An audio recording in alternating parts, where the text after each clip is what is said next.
అందరికీ నమస్కారం. మేము శ్రీకాకుళం జిల్లా గంగువారిసిగడ మండలం నడిమోల్స రెవెన్యూ పరిధిలో ఉన్నటువంటి రైతులు. ఈ నడిమోల్స పంచాయతీ పరిధిలో 2 హ్యామ్లెట్ విలేజ్లతో పాటు ఉన్నటువంటి ఈ పంచాయతీ పరిధిలో సుమారు 350 ఎకరాలు కొండ భూమి ఉంది. ఈ భూమి ఆనాడు ప్రభుత్వాలు 1970 ఆ టైంలో ప్రతి ఒక్క పేద రైతు కూడా 1 ఎకరా 2 ఎకరాల భూమిని సాగు చేసుకొని మామిడి మొక్కలు, జీడి మొక్కలు, పశువులు మేపుకోవడానికి, మనుషులకు జీవనాధారం కోసం అని చెప్పేసి ఆనాడు పేద ప్రజలకు ఇవ్వడం జరిగింది. ఆనాటి నుంచి ఈనాటి వరకు కూడా ప్రజలు కూడా అక్కడ మొక్కలు వేసుకొని వ్యవసాయం చేసుకుంటున్నారు. జీడి, మామిడి పంటలు పండించుకొని బ్రతుకుతూ ఉన్నారు. మా గ్రామాల్లో ఈ 2 గ్రామాల్లో నడిమోల్స, గదపాలెం ఈ గ్రామాల్లో వలసలు ఎక్కువైపోతున్నాయి, మైగ్రేషన్ ఎక్కువ అవుతుంది. దానికి కారణం ఏంటో తెలుసా? చేతి నిండా పని తక్కువైపోయింది, భూమి చాలా తక్కువగా ఉంది. ఎందుకంటే కొండ భూమి ఎక్కువ. కొండ భూములను పిక్కలేసుకుని మొక్కలు వేసుకుని బ్రతుకుతున్నటువంటి రైతులు యొక్క పొట్ట కొట్టడానికి ఈనాటికి ఉన్నటువంటి పాలకులు ముందుకు వస్తూ ఉన్నారు. ఇది ఎంత బాధాకరమైన విషయమో తెలుసా? ఈరోజు గ్రామంలో మైగ్రేషన్ ఎక్కువైపోవడానికి కారణం ఏంటి? వ్యవసాయం చేయడానికి భూమి లేదు. ఆనాడు ఆ ప్రభుత్వాలు పేద రైతులు ఉన్నారు నడిమోల్స పంచాయతీలో, గదపాలెం ఆ గ్రామాలలో. ఈ రైతులకి 1 ఎకరా 2 ఎకరాల భూమి ఇవ్వాలి, ఆ భూమిలో పంట పండించుకొని వారు సంతోషంగా బ్రతుకుతారని ఆనాడు ప్రభుత్వాలు భూమి ఇస్తే ఈనాడు ప్రభుత్వాలు కళ్ళు ఆ భూమి మీద పడుతున్నాయి. ఎంత దుస్థితికి దిగజారుతున్నారు. ఒకసారి మీరు గదపాలెము, నడిమోల్స గ్రామాల గురించి మీరు ఆలోచన చేయాలి. వాళ్ళకి జీవనాధారమైనటువంటి కొండ మీద ఆ రైతులందరిని పొట్టగొట్టి మేము ఇండస్ట్రియల్ పార్కులు కట్టేస్తాం, 250 ఎకరాల్లో ఇండస్ట్రియల్ పార్కులు కడతామని చెప్పేసి ప్రకటన చేస్తామన్నారు. ఎవరు కడుపు నింపడానికి ఈ ఇండస్ట్రియల్ పార్కులు పెడతామన్నారు చెప్పాలి. ఒకసారి మీరు ఆలోచన చేయండి. రైతులు పొట్ట కొట్టొద్దు, రైతుల గురించి ఆలోచన చేయండి. రైతులు మైగ్రేషన్ వెళ్ళిపోతున్నారు, వలసలు వెళ్ళిపోతున్నారు. దానికి కేవలము పంట పండించుకోవడానికి భూమి లేదు.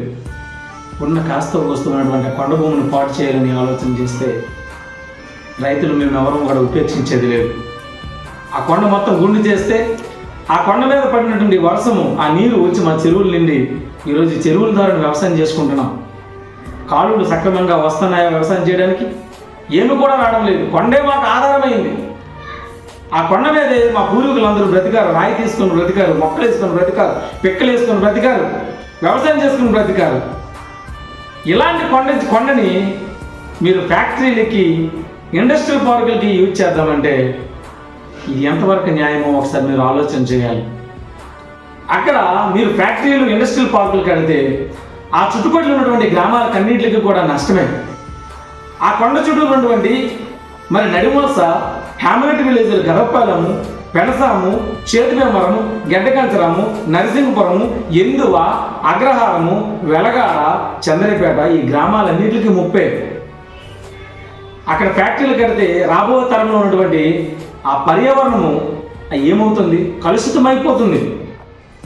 ఈరోజు ఆ పైడి భీమవరం ప్రాంతాలకు వెళ్తే బస్సులో నుంచి మేము రాలేకపోతున్నాం.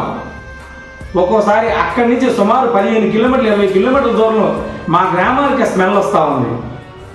అక్కడ ఫ్యాక్టరీలు కడితే రాబో తరంలో కిడ్నీ బాధితులు, క్యాన్సర్ బాధితులు అందరూ కూడా తయారవుతారు. లంగ్ ఇన్ఫెక్షన్స్, చూడరాని జబ్బులు కూడా మేము చూడాల్సిన పరిస్థితి వస్తూ ఉన్నారు. ఇండస్ట్రీలు రావద్దని మేము అనడం లేదు. ఎక్కడ ఇండస్ట్రీలు కట్టాలి, ఎక్కడ ప్రజలు లేరో, ఎక్కడ వ్యవసాయం చేయడం లేదో ఆ ప్రాంతాలకు వెళ్ళి ఇండస్ట్రీలు కట్టుకోవాలి. స్వచ్ఛమైనటువంటి తల్లి లాంటి గ్రామాలలో మీరు ఇండస్ట్రీలు కట్టి ఆ ప్రాంతంలో ఉన్న రైతులందరినీ బయటికి పంపించే పరిస్థితి తెచ్చే ప్రయత్నాలు చేస్తా ఉన్నారు.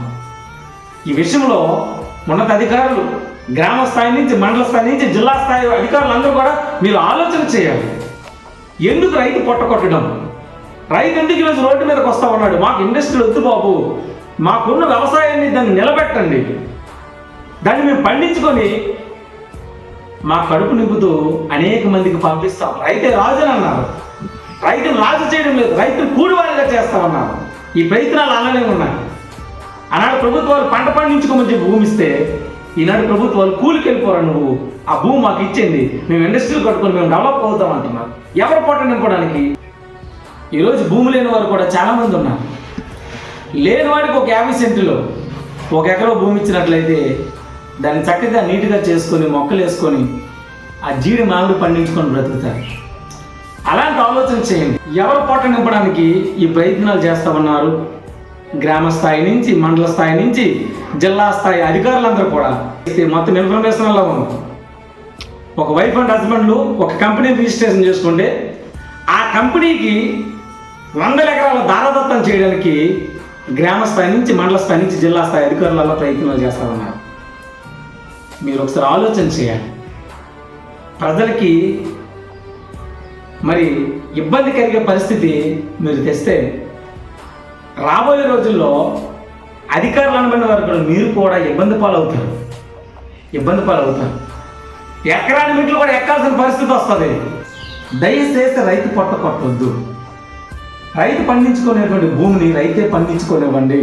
ఒక్క నాయకుడి కోసం లేదా ఒక వ్యక్తి కోసం, ఒక కంపెనీ కోసం మీరు దారదత్తం చేయడానికి అధికారులు ఎప్పుడు కూడా ముందుకు వెళ్ళొద్దని మేము కోరుతా ఉన్నాం. రైతులు మేము ఈరోజు ఈ ప్రయత్నాలు మేము చాలాసార్లు గ్రామ సభలు పెట్టాం. గ్రామ సభలు పెడుతుంటే మరలను ఆ గ్రామ సభలో మేము చెప్తా ఉన్నాం, మా రైతులు పొట్ట కొట్టవద్దు అంటే కవ్వింపు చర్యలు చేసి మరలా గ్రామ సభలు పెట్టి రైతులు ఇబ్బంది పెడతా ఉన్నారు. రైతులందరూ భయపడుతున్నారు. రాబోయే రోజుల్లో ఏ జబ్బులు పేస్తాయో, ఎంత నరకంలో ఉండాలి, ఎంత పొల్యూషన్లో ఉండాలని రైతులందరూ భయపడుతున్నారు. ఈరోజు రోడ్డు మీదకి రైతులందరూ వస్తారు. ఈ ప్రయత్నాలు ఇక్కడితో రాకపోతే ఈ ఉద్యమాన్ని అవసరమైతే నేషనల్ స్థాయికి కూడా తీసుకొని వెళ్తాం. మా భూమిని మేము పరిరక్షించుకుంటాం. రైతే కూలి కాదు, రైతే రాజు. ఆ రాజు అవ్వాలంటే రైతుకి భూమి అవసరం. ఆ భూమి పండించుకోవడానికి కోసం రైతు తహతహలాడుతున్నాడు. లేనివాడికి ఇవ్వండి. దయచేసి రైతు పొట్ట కొట్టకుండా ఆ కొండ భూమిని అలానే ఉంచి రైతుల పక్షాన అధికారులు అందరూ పెద్ద మనసు చేసుకొని నాయకులు కూడా ఆలోచన చేయండి.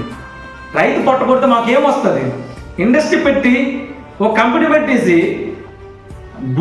గవర్నమెంట్ దగ్గర భూమి తెచ్చుకుంటాం, ఒక ఇండస్ట్రీ కట్టుకుంటాం, మా జీవితాలు బాగుంటాయి, మేము ఎక్కడ వెళ్ళి బ్రతుకుతామంటే అక్కడ బ్రతికే చుట్టుపక్కల ఉన్న రైతులు ఎలా బ్రతుకుతారో ఒకసారి మీరు ఆలోచన చేయండి.